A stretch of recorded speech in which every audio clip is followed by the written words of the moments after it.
Announcer has stopped it. Wow, that is going to be controversial. That's a crunching right hand, and that must finish it. It must finish it. Taylor trying to catch himself, using his jab. Eats a right hand, another right hand, and he goes down. Oh my goodness! The dream is made real. Ricky Hatton rocks the world with a truly stunning win over a modern legend. He is the champion of the world.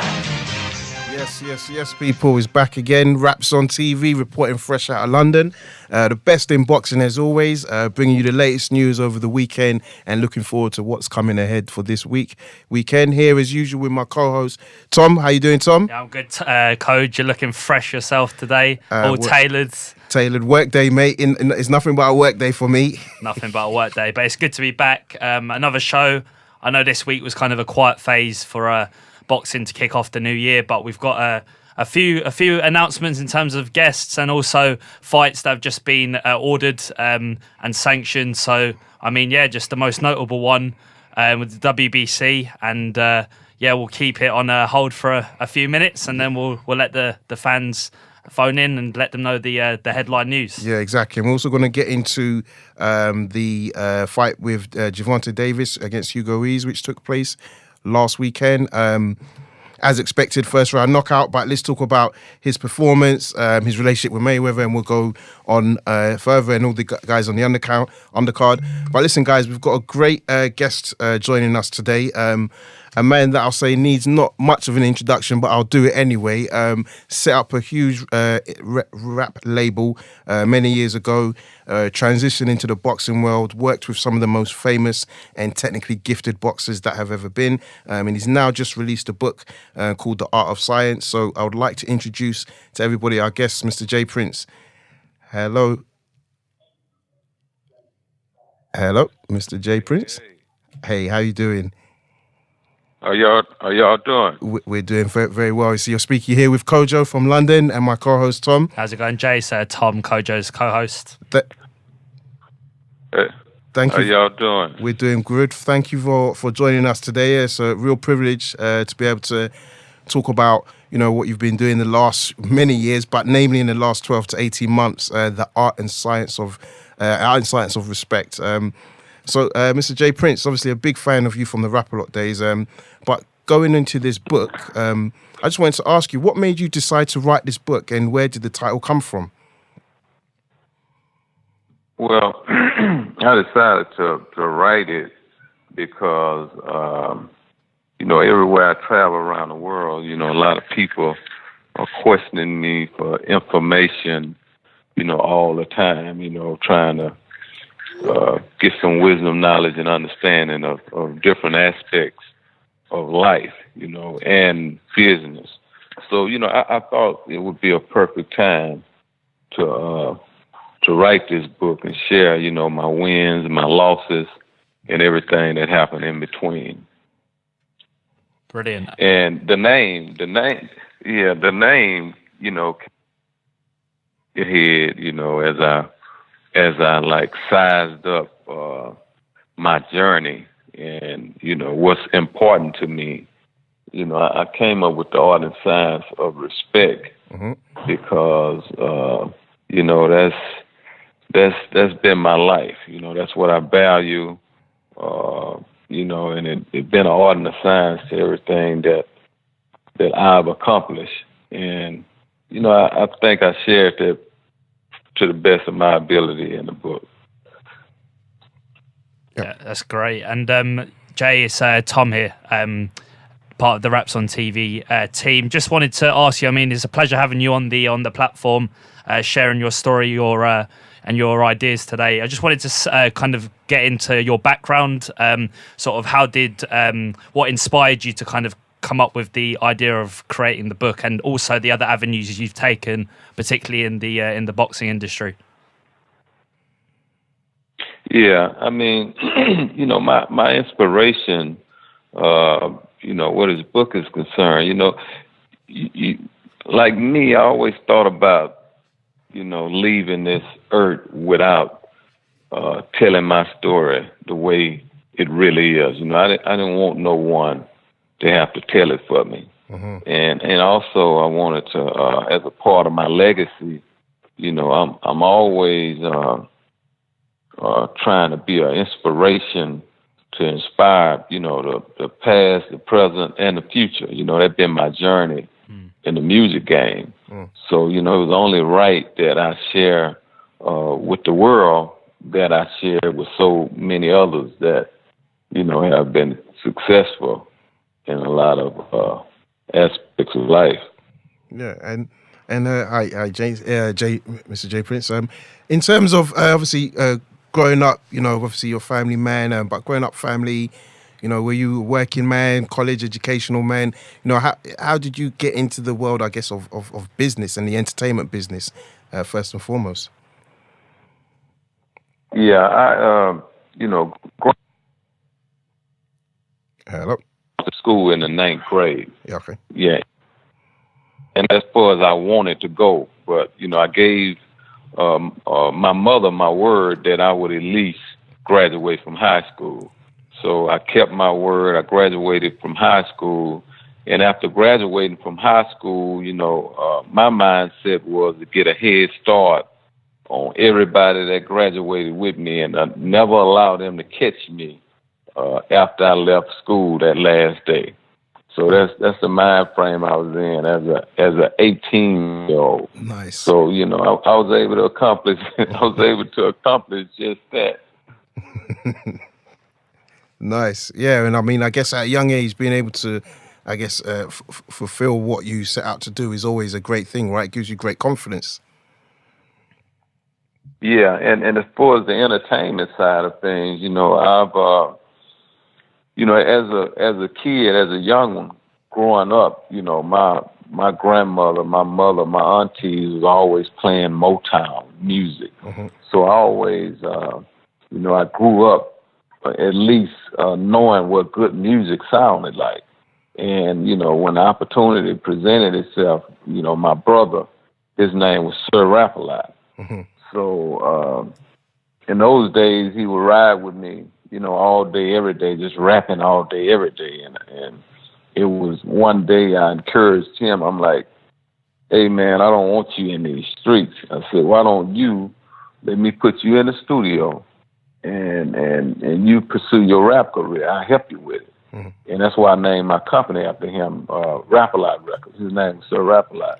Nice. And that was the beginning. And, from that day forward, after my brother fell off because he didn't complete the journey with me, I had to make the decision with the other members, and it was based on keeping my word. You know what I mean? I remember my moving forward. This was based on keeping my word with the other guys that I had told that I would support them.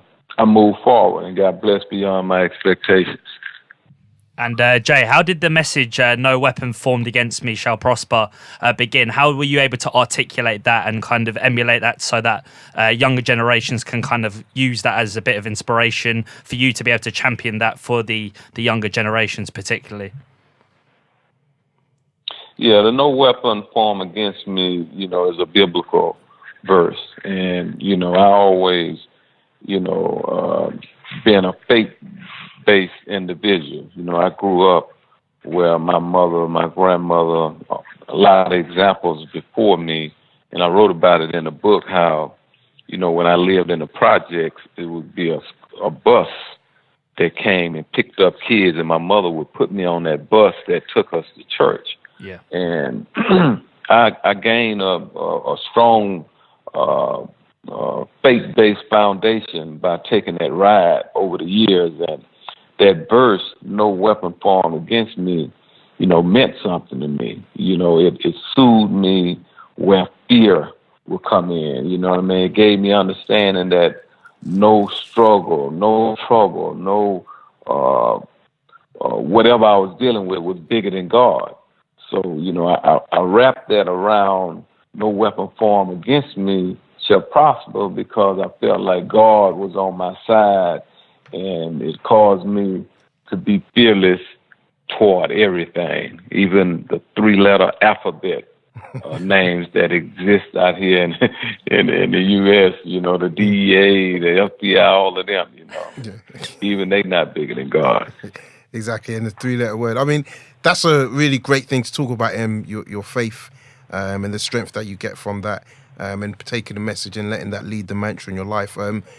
We'll just talk a little bit about, how that would have been so important for you when you were starting in the record label. You're in an industry that is typically, not favouring people from your culture. You're not in that executive position.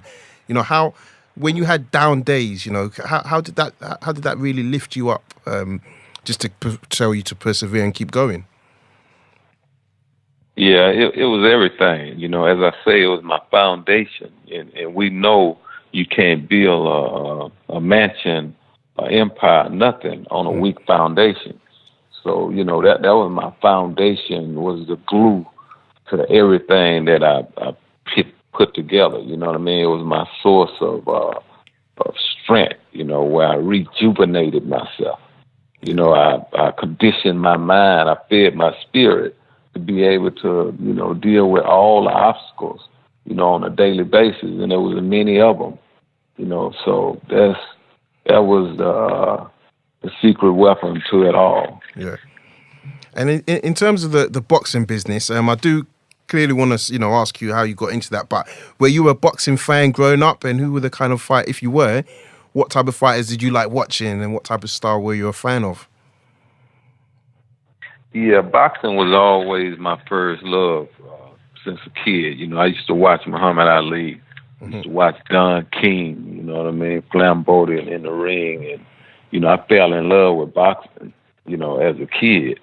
So that was my first love. I tell everybody I got distracted along the journey with music. It turned out to be a great distraction. But, it felt so good, and I felt at home to return to the boxing world. Yeah. And just taking it back to that point you mentioned about the building blocks, you have to have, to build like an empire, you need to have the stable foundation. How important do you think that is nowadays with the lights?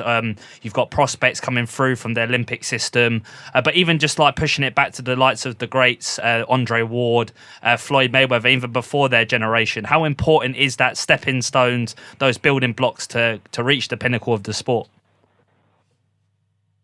Yeah, no, I think it's very important. It's very important with everything you do. You know what I mean? To tap in a power that's greater than the power of whatever can have you in bondage. You know what I mean? Whatever that may be. Along later on along the journey, I tapped into other powers, like breaking the poverty curse, where my family was concerned. You know what I mean? Buying my mother a home, because I knew my mother always, wanted a home, wanted to live out of the projects.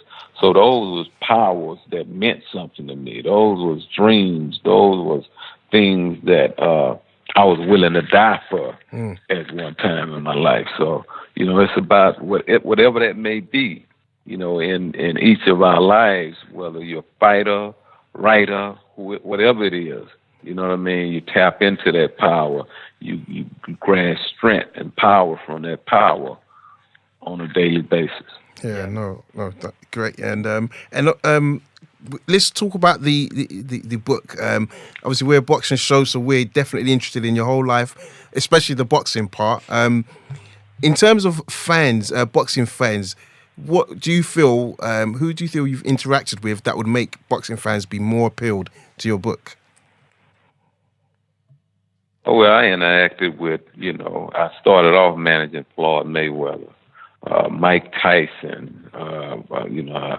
Mike Tyson was the reason Floyd even came in the gym, that I had an opportunity to meet Floyd. Roy Jones, Diego Corrales, Sugar Shane Mosley, Winky Wright, Andre Ward. The list goes on and on. I had opportunity to work with a lot of the greats in a short period of time. It was really historical. You have a knife for talent. Yeah, to be able to, have access to all of that. It's been a beautiful journey.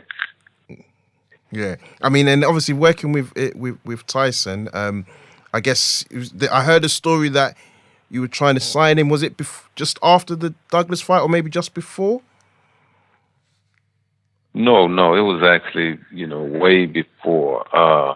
No, it was after the Douglas fight. Yeah, it was after the Douglas fight. What it was, I wanted to work with him. I wanted to work with his management team. Mm-hmm. And, I reached out to him, and he accepted the meeting. And I went out to Las Vegas and went in the gym where he was sparring. And, afterwards we went to his house and had a conversation. And, after that conversation, I felt like I was on the team. Mm-hmm. I felt like, okay, Mike told me I was on the team. I felt like I was on the team.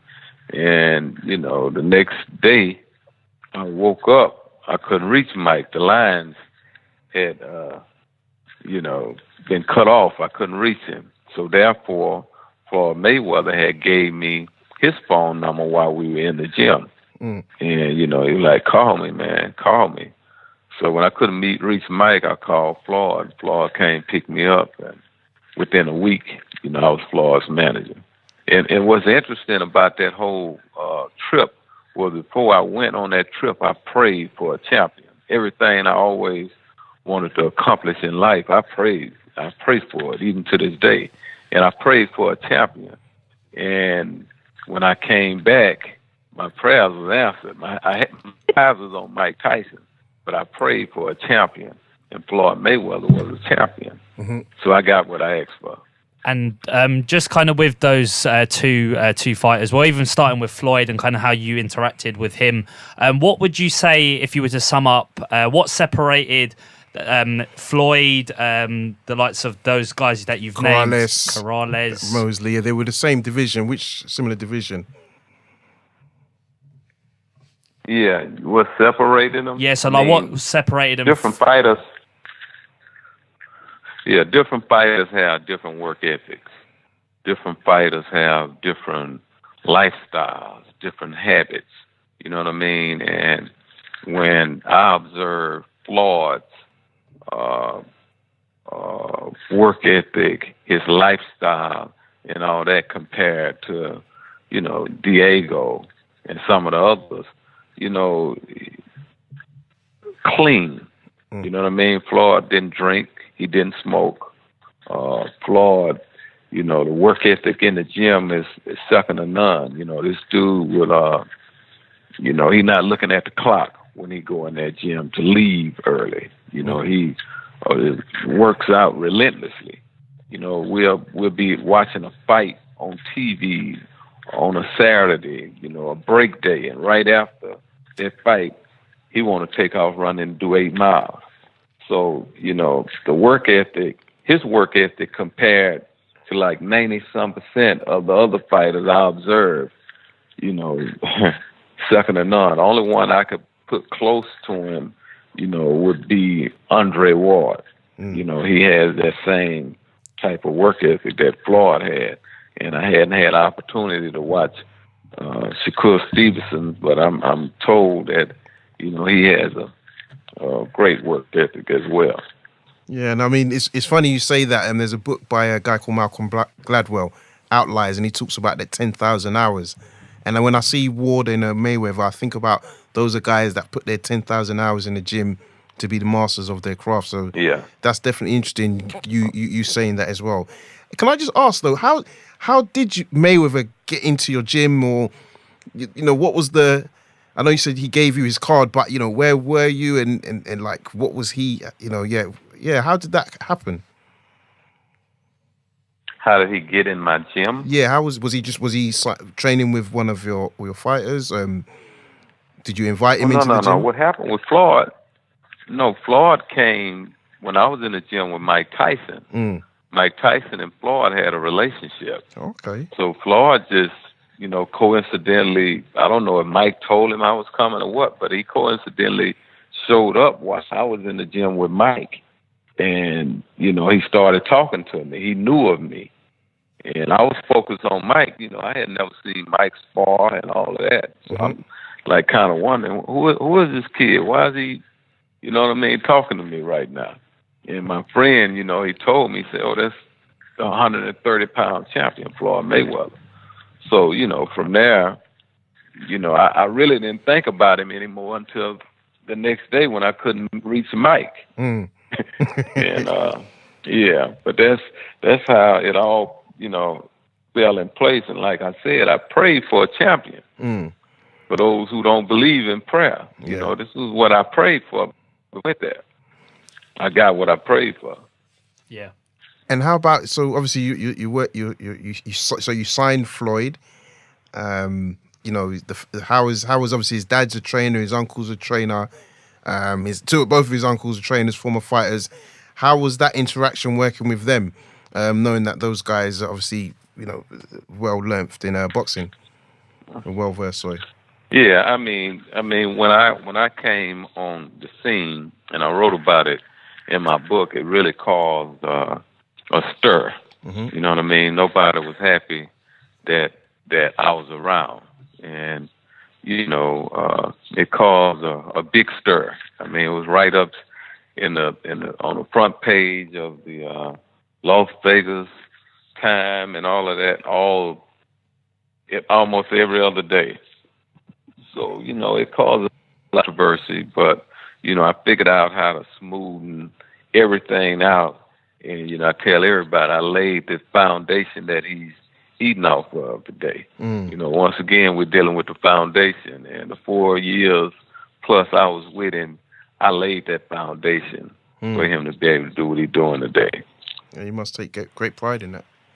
Yeah, and with kind of Mayweather's unprecedented work ethic, the other fighters that you've had close affiliation with, what other attributes have you seen, particularly Mayweather at a young age after making the transition to the professional ranks? Was it a case of he was patient at the time, he was waiting for his opportunity to present itself? And were those the kind of qualities that you were surprised in a young, hungry fighter like Mayweather?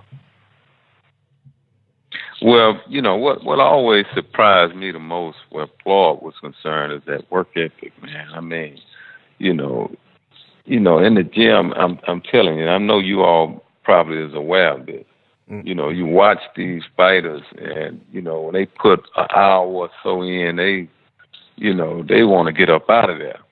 This dude, you know, is, you know, it's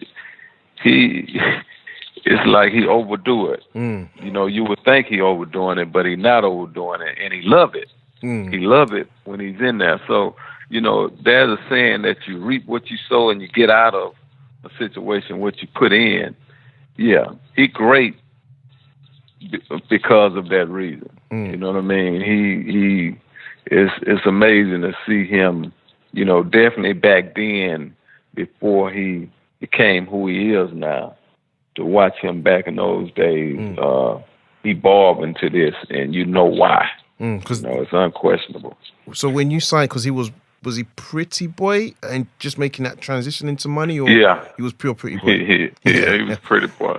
Okay, yeah. And obviously now you mentioned earlier Shakur Stevenson, another fighter that's made a bit of a name for himself in the Olympics. He's coming through the ranks. I think I want to say he fought 2 weeks ago. Yep.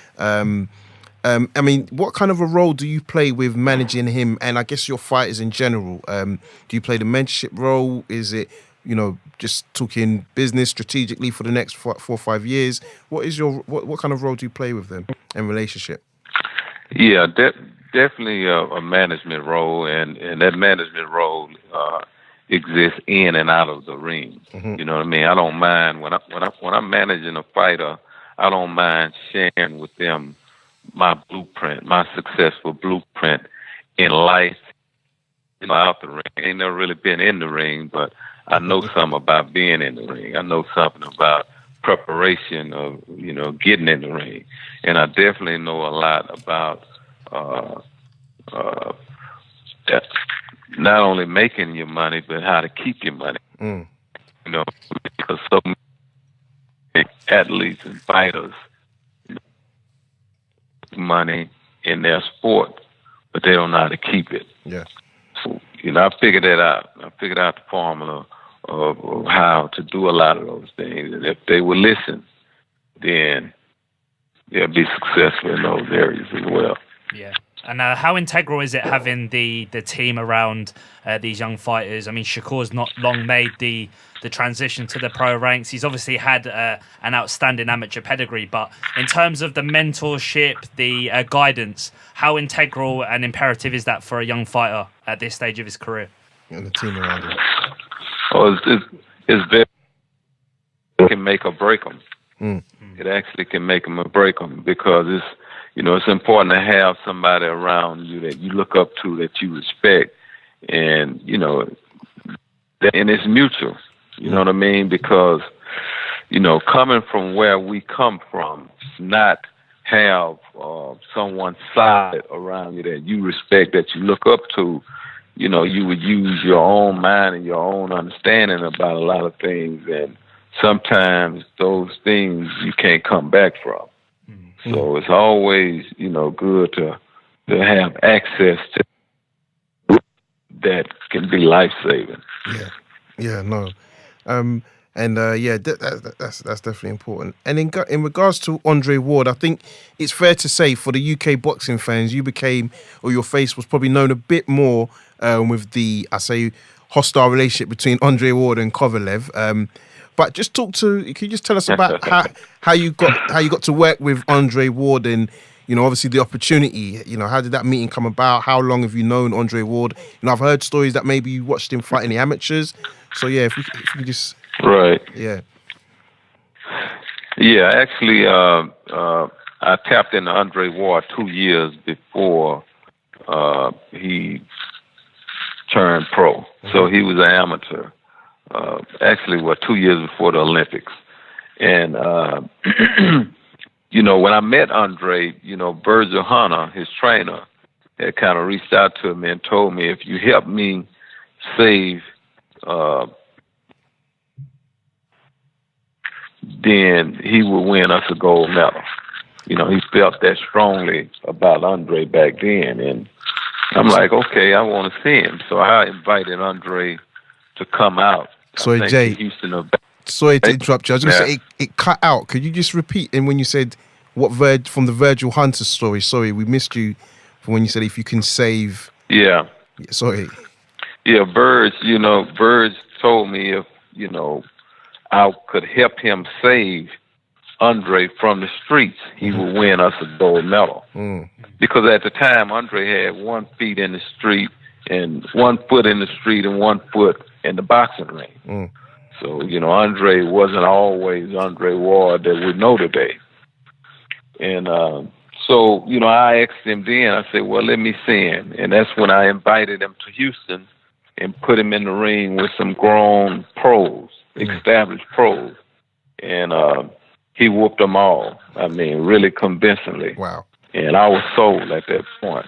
And from there, I had a conversation with Andre Ward, and, to try and see where his mind frame was, and to see why, he was a little off balance. And he shared with me, the importance of his family, and the reason he wasn't as focused as he would have liked to have been, because he had responsibilities and his family. So, once he and I agreed on, me being there to help him where those responsibilities was concerned, he gave me his word that he would devote 100% of his time to boxing. And he kept his word and won us that gold medal. Mm.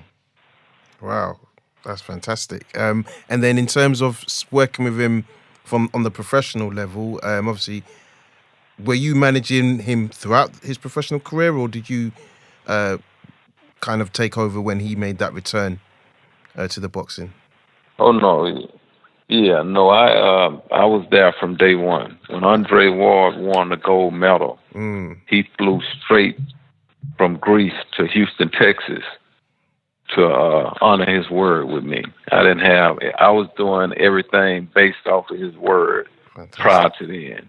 And after he won the gold medal, everybody else trying to, put him on a private jet and take him all these other places, he was loyal, kept his word, and came and signed with me. Wow, that's really fantastic because, to say when you look at Ward's career as a whole, he's really, for me, he's definitely a pound for pound.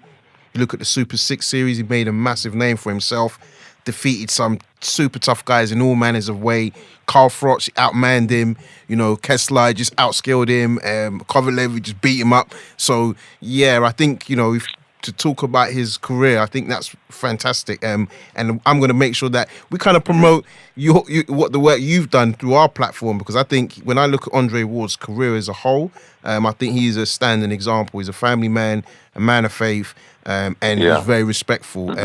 And I think the fact you two work together kind of sums it up really well, the art and science of respect. Definitely. Yeah, definitely. Yeah. So yeah, in terms of Ward, obviously he comes across as someone who's got high ambitions, quite intelligent. Could you say that was something else you saw in him outside of being a fighter? Oh yeah, most definitely. Once he got focused, he was able to evolve. You know what I mean? And he's a guy that asks a lot of questions. So he would pick my brain nonstop because he wanted to learn. Yeah. He wanted to learn, and I watch him evolve. I watch him even use my own tactics on me. In what way? So, Can you elaborate? Well, in negotiation, he would pick up real quickly after different things he would see me do or whatnot, and wow, I was proud of that. Oh, that's nice. And just to kind of finish, it's been a great kind of conversation about how you've made the kind of jump from where you started off right through to your involvement in the boxing industry. What do you make of the UK scene at the moment, and how kind of the US market particularly are trying to emulate that? Do you feel boxing is big in the UK? What's your perception? Yeah, definitely feel boxing is big in the UK. It's on a whole different level in the UK than it is here when it comes to the people coming out and supporting their own. Yeah. I dream of us catching up with the support system that you all have out there where boxing is concerned.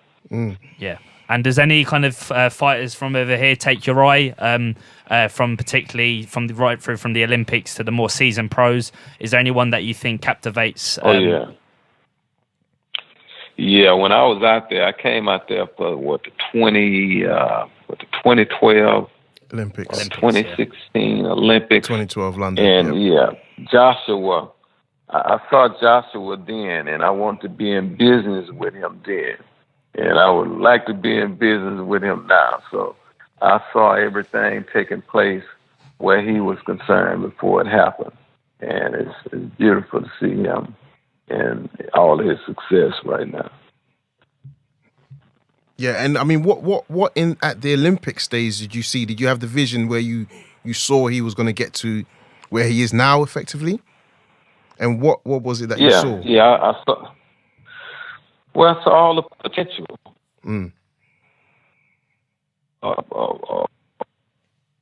Had the size, he, had the pedigree, had the, all he had to do was perfect his craft, and it looked like, he had the work ethic and everything, the conditioning.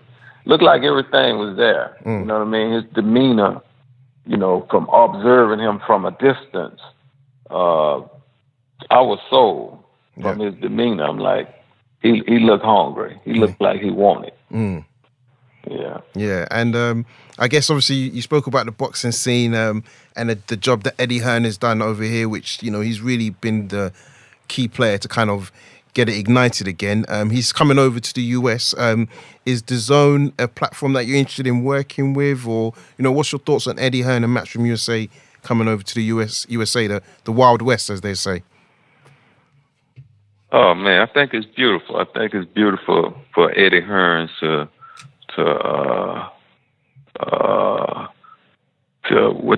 diversify his portfolio. Nice. You know what I mean? I love his energy. I know Eddie, and it's a beautiful thing. I look forward to seeing him mix it up. You know what I mean? Bring some of that UK love over here, that promotion style. Yeah. The way he promote, I tip my hat to the guy. Nice. And in terms of fights, have you been over to the UK recently to watch any fights? Or are you planning to come over? Joshua's obviously got a big show coming up. Yeah, been a while. It's been a while. The last fight I think I saw over in the UK was Frotch against Grove. So it's been a minute, but I am getting ready to come over to the UK with Drake, with the tour. So I'll be coming over there, I think, next month. Okay. So, I mean, would love to. I know your time is going to be more than occupied, but would love to get you in the studio. We're in central London. Do another interview, get it on tape as well, and obviously meet you and just discuss the world of boxing and other things as well. Okay, sound like a plan. Yeah, and I mean, Jay, it's great to kind of show your versatility within the industry. I mean, it's rare that we see a high profile name like yourself have such success with the book, with your music label, and also now the boxing, and how that's kind of given you more direction to bring along all these top prospects. So it's an absolute privilege speaking with you on that note. And hey man, it's a privilege and an honor on this end. I appreciate you all for inviting me, and y'all can definitely, everybody that's listening can definitely follow me at J Prince Respect. Yeah, that's what I was going to say. If you before you want to do your social media, and the book Art and Science, that can be found. You want to just talk about where people can find that? I know it's an audio book, but I'll let you go ahead. Yeah, it can be found Amazon. I don't know if you all have a Barnes and Noble out there. No, we don't. But yeah, Apple. It's everywhere. All the digital platforms. And I plan on. Yeah, definitely. Perfect. And before we let you go, Mr. J Prince, I'm going to say a couple of weeks back they had this thing called the 10-year challenge, where everyone was uploading pictures and so forth. But what we want to do on the Raps on TV platform is talk about the 10-year challenge, but ask guys who have that longevity in the game to talk about what key changes they've probably seen in the last 10 years. So I just wanted to ask you, what changes have you seen in boxing between now, 2019, and 10 years ago, 2009? Or further afield, if you like, but yeah. Oh man. Well, I've seen HBO. Yeah. Evolve. And as we know, HBO has always been a player where boxing was concerned, and that was a surprise to me. But it's a lot of changes taking place. With the streaming and the whole social media movement, and hey. I'm loving every moment of it. Yeah. Oh no, that's really good to hear. So listen, again, J Prince, thank you very much. Everybody, go and check out Art and Science and Respect. To be fair, I've got a physical copy, Mr. Prince, so hopefully I'll get a bit of an autograph when you're in London as well. But listen, really enjoying reading that. Thank you again for your time, and wishing you all the best. Appreciate it, bro. Cheers. Thank you. Take care. Cheers. Bye-bye. Bye. Thanks. Bye-bye. Thank you. So yeah, thanks guys. You saw there, that was a good half an hour or so interview with a legend in the game. You heard who he's been working with quietly behind the scenes, men like Andre Ward, Mayweather, Tyson, Mosley, Corrales. We probably could have spoke for another half an hour with the boxers that he's worked with and getting some deep stories. And hopefully, if he comes to London, we can take him up. I'll say take him up, but yeah, hopefully we can find a way to stalk him and get him in the studio. Yeah, but definitely without the Drake though. But no, all love on the Drake side. So yeah, guys, listen, really appreciate you guys tuning in. This week we had Gervonta Davis, who was on the show. He was on the boxing fight last week out in LA, PBC card. Yep. First round knockout. Any surprise really there, Tom? No, I think it was just kind of get the ring rust out of the way. Yeah. He's been kind of pictured in that division to have those big fights next. He's had a bit of time out, a bit of inactivity. But yeah, just kind of get in the ring, show off a bit, and got the the job done in Exactly. emphatic fashion. In emphatic fashion. I mean, I think some of the other fights on the card, you had Erickson Lubin, who beat Ishe Smith. Yeah, great within fight. 4 rounds, I think, 4 or 5 rounds. Yeah. So that was good. I mean, Lubin was coming through. Everybody, to be honest, I ranked him as a high prospect last year. Until he got knocked out by Charlo. And then I was like, whoa, you slowed down. I don't think you're ready yet. So I think Ishe Smith is probably a good fight to kind of get your name back out there, get you back on the TV network and, give you a bit of confidence because, Ishe Smith does bring it and he's a bit of a name. Yeah. Looking into this week, we've got Leo Santa Cruz who's fighting out in LA. Yeah. I mean, his opponent, is what it is. Leo Santa Cruz, you put him as a favourite. So to be honest, I really want to talk about the fact that on the fight, Fox are going to be doing something different and they're going to have Mikey Garcia and Errol Spence Jr. doing a face-to-face. Yeah. I think that's going to be really interesting because we're probably about, maybe a month or so out from the fight. Yeah. The size difference, between now and then, you can't do much. So actually, that on Saturday night, we're going to see not the levels, but the size and the shape of Garcia. Are you looking forward to seeing that face to face? Yeah, I mean, as well, you kind of with the first, head to head. Yes. Spence was probably a bit over the weight. Exactly. But I mean, the size difference was staggering. Even then, the right? Two of them. Yeah. And I mean, now I think that probably Spencer's had time to trim down a bit. Mm-hmm. Garcia's most likely going to put on a bit of muscle prior to the fight, so it'll be interesting to see. But I think Spence has that stature. Yeah. He's the more fully fledged welterweight, so it'll be good to see the comparison. Yeah, it is. I mean, I'll be honest. I'm backing, but I just don't see. Do you know what happens? I just can't see how Garcia wins. But then I know Garcia is such a good fighter, such a technically high level fighter that in my mind I'm like, he wouldn't go in this fight thinking he's gonna, what I mean, without, and he's 110% confident he's gonna beat this guy. So I'm just like, what are you watching that is making you think you're gonna cause damage to this guy? I mean, honestly, I can't wait. And the closer we get to that, and that's why I think Saturday is quite a big moment in the kind of timeline of the fight, because once we see that, people are gonna either say, you know what, Garcia's got a chance here, Do we see something in Spence? Does Spence even look at Garcia and think, well, actually, maybe he's not as small as I thought he would come in here? And then on top of that, he's got the little guys chasing him because Crawford wants to fight him. And even though Crawford is a champion, he's still come up from the divisions just like Garcia has. So for me, looking forward to it. Can't wait. I think it's going to be a smasher. I think before we speak about our next subject, we've got, I can see we've got a caller. So we're going to go out to a man like Appia 985. Hello. How are we doing, guys? Yes, how you doing, mate? You all right? Yeah, not too bad. Good. Not too bad. I hope you're all well. All good. And just, I hope everything's all good. Yeah. Couple fights looking forward to be honest with you. The fight you guys are just talking about between Spence and Garcia. And then obviously we've got, DeGale and Eubank. So two mouth-watering fights to look forward to. So it's all good. Most definitely. It's all good. Yeah, it's all good. And so I'm gonna ask you a question. Okay, no, go ahead. Ask away. Yeah. No, you go. I mean, we've just been told that the WBC have mandated Dominic Breazeale and Dillian White to become the mandatory challenger for whoever wins out of Wilder and Fury. Presuming Wilder wins. Yeah. What do you make of that fight? Wilder versus Dillian White versus Dominic Breazeale. But that fight, the winner of that fight will become the mandatory for the WBC belt. That's a fight that I think White will win, to be honest with you. I like the way White goes about his business. I think he'll win that fight, to be fair.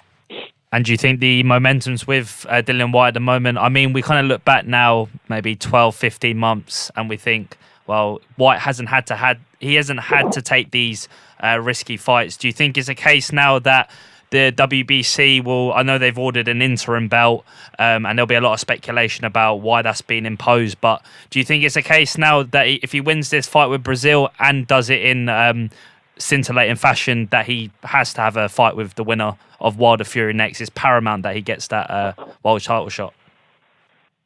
Yeah. I'd love to see him in there with Fury or Wilder. Love to see him in there.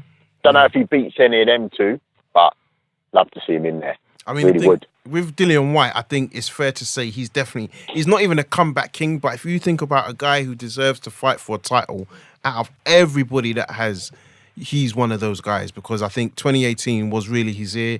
He started well, he finished well, and we're going to talk a little bit about Dillian White, but I think actually he's not changed the game, but he holds some pawns and some powerful pawns in the sense that, Joshua really wanted to kind of get him in for April 13th, and he wasn't negotiating with them in the sense that he didn't take their offer. They probably thought they could give him peanuts, and he wasn't accepting that. Yeah. So, I think it's really interesting. Yeah, because them cunts are trying to give everyone peanuts, isn't they? them fucking Eddie Hearn and fucking AJ, want to give everyone peanuts, you know what I mean? And, just give people proper money and let the fans see some big fights, do you know what I mean? Yeah. I mean, again, when you think of Joshua Miller, is that a dangerous fight for Joshua? You know what? I think any heavyweight fight is, it's dangerous. You get caught. These are big guys, just you don't concentrate for a split second. Bam, game over. So, it is a dangerous fight for him. Yes, it is. It is. Yes, yeah, I think it is. Do you know what I mean? But who do you see winning that fight? It's once it gets announced.